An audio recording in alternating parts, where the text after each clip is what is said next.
Setelah mereka mundur beberapa langkah, Wentian mengejek Kaisar Naga yang begitu lemah tapi ingin menghancurkan sektenya. Kaisar Naga menjelaskan kekuatan dirinya memang lemah, tapi dengan gabungan Azure Phoenix dan Raja Kera itu sudah cukup menghancurkan sekte ini. Mereka akan datang dalam waktu 5 menit. Wentian yang mendengarnya terkejut karena Kaisar Naga datang tidak sendirian, melainkan bersama rekan-rekannya.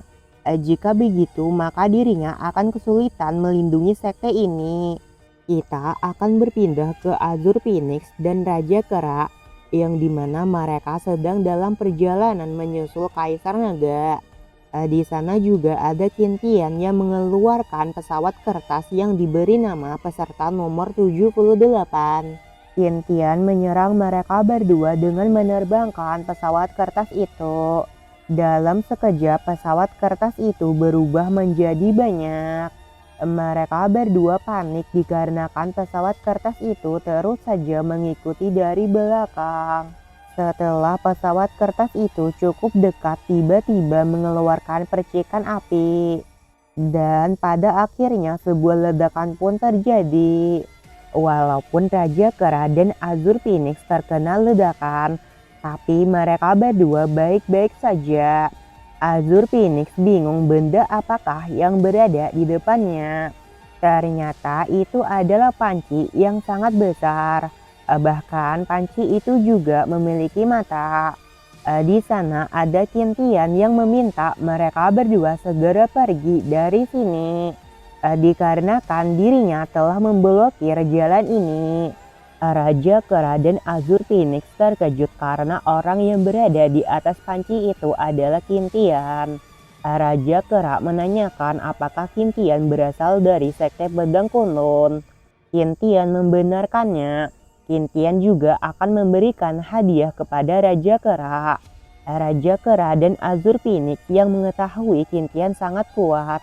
Jadi mereka berdua pamit pergi meninggalkan Qintian.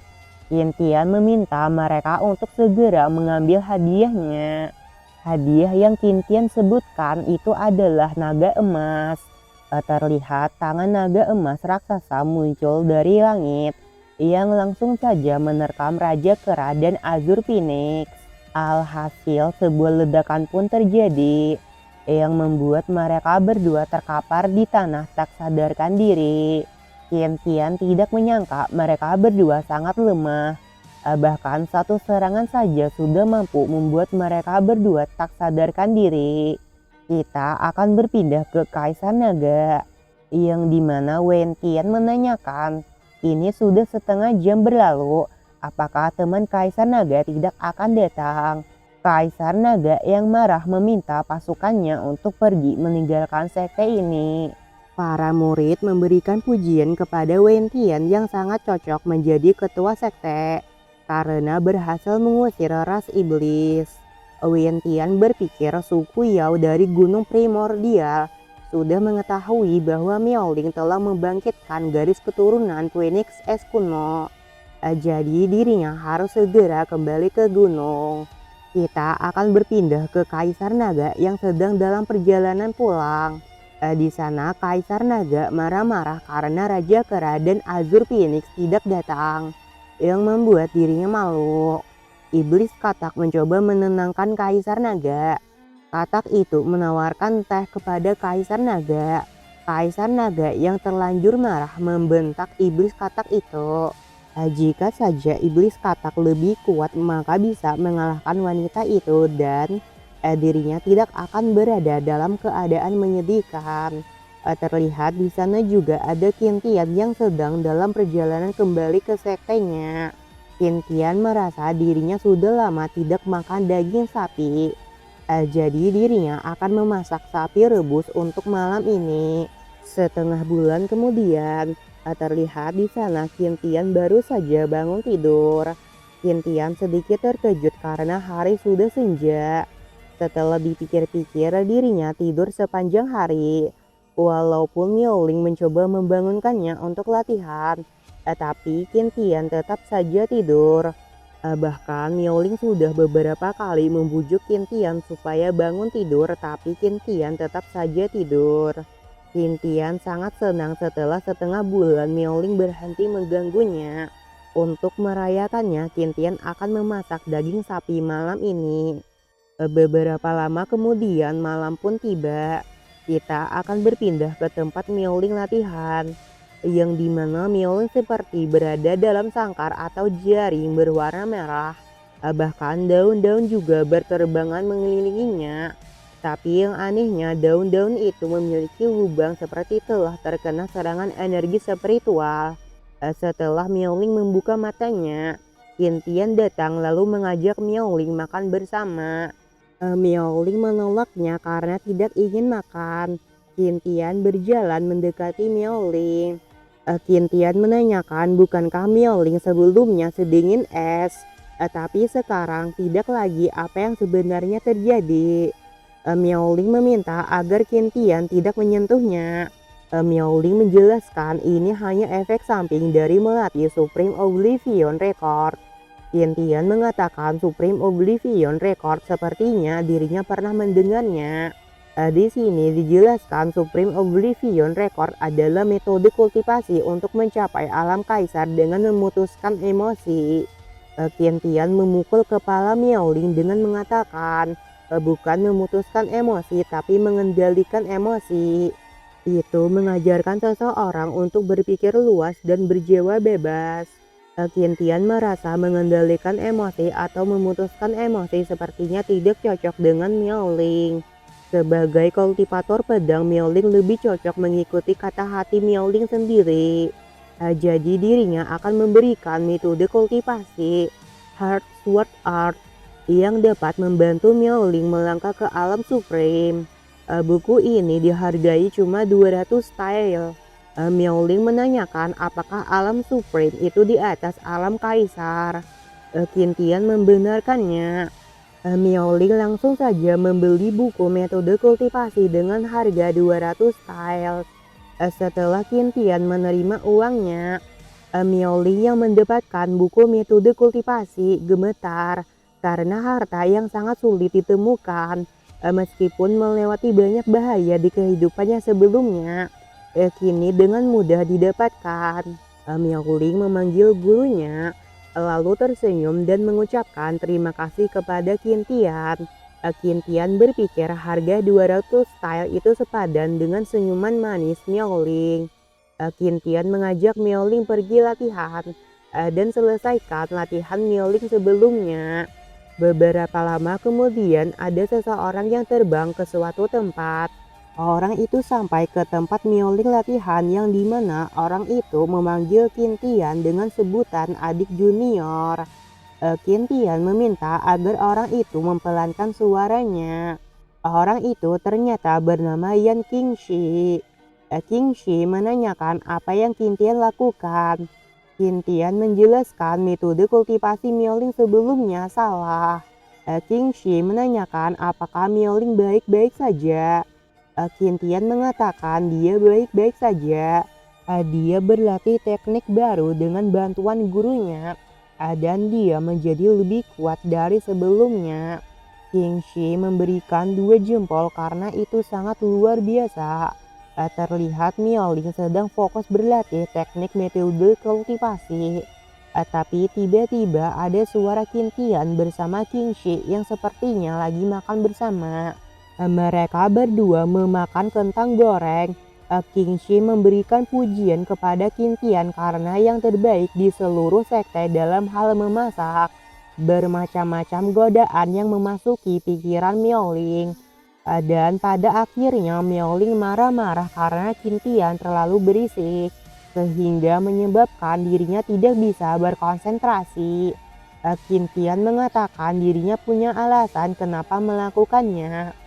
Qintian menjelaskan tidak terpengaruh oleh sesuatu dari dalam dinamakan ketenangan, dan tidak terpengaruh oleh sesuatu dari luar dinamakan kekosongan. Hanya dengan memiliki hati yang tenang dan stabil, terlepas dari bahaya apapun, seseorang bisa melangkah lebih jauh. Semua ini dilakukan untuk melatih pikiran Miaoling. Miaoling yang melihat Qintian itu seperti orang yang sedang berpidato. Qintian menegaskan jika Miaoling berlatih lama, maka minuman dan gorengannya akan dingin. Jadi Miaoling harus berlatih dengan cepat. Miaoling yang kesal lalu mengeluarkan pedangnya. Qintian menanyakan apa yang sedang Miaoling lakukan. Miaoling mengatakan bahwa hari ini dirinya tidak akan bersikap sopan. Pada akhirnya aksi kejar-kejaran pun terjadi di antara murid dan guru. Tapi Qingxi juga ikut lari. Keesokan harinya Qintian memasak daging sapi rebus. Terlihat Miaoling dan Qintian makan bersama. Miaoling memberikan pujian karena skill kuliner master semakin baik. Qintian mengatakan jika begitu makanlah dengan banyak. Miaoling menanyakan ada apa master. Qintian mengatakan Semi Sain telah membawa orang yang menyusahkan ke Kunlun. Mereka mungkin akan menyebabkan masalah. Qintian mengajak Miaoling pergi ke puncak utama untuk melihatnya. Miaoling setuju dengan ajakan dari Qintian. Kita akan berpindah ke arena seni bela diri puncak utama Kunlun. Terlihat banyak orang yang sudah berkumpul di sana. Wentian menanyakan apakah benar tetua lainnya baru-baru ini menantang murid-murid muda dari berbagai sekte dengan murid pertama Master Sekte. Tetua lainnya mengatakan itu hanya salah paham.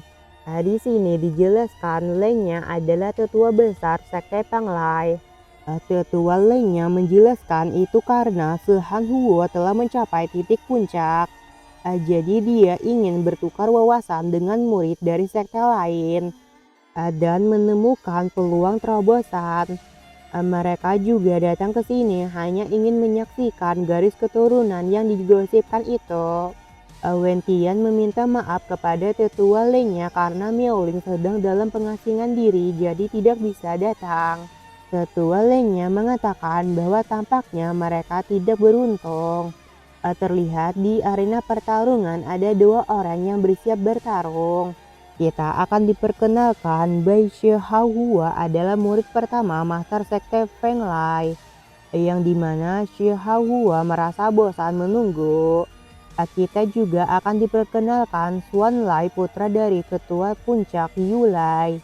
Xuan Lai meminta maaf membuat Shihahua menunggu dirinya menyelesaikan teknik inisiatif petir. Xuan Lai dengan cepat menerjang ke depan bersiap melancarkan pukulannya. Tapi sayangnya di mata Shihahua, Xuan Lai itu tidak istimewa. Shihahua menggunakan teknik bela diri tingkat surga yang bernama satu pukulan yang menentukan dunia. Dalam sekejap sebuah ledakan pun terjadi yang membuat Xuan Lai terkapar tak sadarkan diri. Ayah Xuan Lai terkejut karena anaknya terkapar tak sadarkan diri. Terlihat ayah Xuan Lai yang marah mencoba masuk ke arena tapi ditahan oleh para murid. Shihahua dengan sombongnya mengatakan bahwa dirinya tidak menyangka dia tidak bisa memblokir satu serangannya. Shihahua mencari lawan selanjutnya yang akan dirinya kalahkan. Shihahua menanyakan siapa yang akan datang untuk menghadapi dirinya. Shihahua kecewa karena tidak ada satupun orang yang berani melawannya. Qingxi meminta masternya memperbolehkan dirinya bertarung, karena jika terus begini kepercayaan dari para murid akan hancur. Wentian meminta agar Qingxi berhati-hati. Qingxi meminta masternya memanggilkan Miaoling juga. Wentian menanyakan apa gunanya memanggilnya. Dia masih kekurangan dalam hal skill. Qingxi mengatakan bahwa Master tidak menyadari sesuatu. Di bawah bimbingan paman bela diri junior, Miaoling telah memahami niat pedang. Dirinya juga telah melihat sekilas ambang batas niat pedang, karena itu yang dimana Qintian mengatakan tanpa pedang di tangan, hati adalah pedang. Wentian masih saja meremehkan Qintian dengan mengatakan Qintian mengajarkan jalan pedang dan seorang Miaoling telah memahami niat pedang. Wentian menanyakan apakah Qingxi yakin. Qingxi dengan tegas mengatakan dirinya sangat yakin. Wentian berpikir bahwa tidak heran jika anak ini tampak begitu aneh. Ternyata dia menyembunyikan sesuatu. Qingxi menantang Shi Haohuo bertarung melawannya. Shi Haohuo yang mendengarnya tersenyum jahat. Shi Haohuo mengatakan karena kakak senior Kunlun ikut bertarung. Bagaimana kalau kita bertaruh? Taruhannya adalah sebuah tempat di alam rahasia Xiaoyao. Wentian berpikir bahwa sepertinya tujuan mereka yang sebenarnya adalah tempat di alam rahasia Xiaoyao. Qingxi setuju dengan taruhan alam rahasia Xiaoyao. Shi Haohuo mengatakan mari kita mulai saja pertarungannya. Shi Haohuo mengeluarkan pedangnya dan pertarungan pun resmi dimulai. Qingxi menerjang ke depan bersiap melancarkan serangannya. Shi Haohuo bersiap melancarkan serangannya menggunakan niat pedang. Pertarungan sengit mereka berdua pun terus berlanjut. Sejauh ini pertarungan masih seimbang, tidak ada yang terluka di antara mereka berdua. Walaupun mereka saling bertukar serangan, tapi tetap saja itu tidak ada perubahan sedikit pun. Terlihat niat pedang menyelimuti tubuh Shi Haohuo. Shi Haohuo menggunakan teknik perpaduan antara niat pedang dan teknik pedang. Sebuah serangan berhasil Shi Haohuo lancarkan dengan cepat menerjang ke arah Qingxi. Qingxi yang melihatnya tidak bisa memblokir atau menghindarinya. Alhasil sebuah ledakan pun terjadi. Terlihat Qingxi terlempar jauh ke langit. Bahkan Qingxi juga batuk darah. Setelah itu Qingxi terjatuh dengan cepat. Yang membuat Wentian terkejut dan khawatir dengan keadaan Qingxi.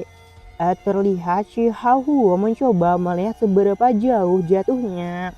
Terlihat pedang milik Qingxi terjatuh berputar-putar di langit dan pada akhirnya menancap di tanah. Shi Haohuo terkejut karena ternyata ada seseorang yang menyelamatkan Qingxi. Terlihat dari kepulan asap ada seseorang yang datang. Ternyata itu adalah Qin Tian dan Miao Ling yang datang pada waktu yang tepat. Oke, terima kasih kepada kalian semua yang selalu setia menunggu Mimin update videonya. Kita akan bertemu lagi di part yang selanjutnya. Mohon maaf jika ada kesalahan dalam penyebutan kata atau kalimat. Sampai di sini aja dulu videonya dan bye.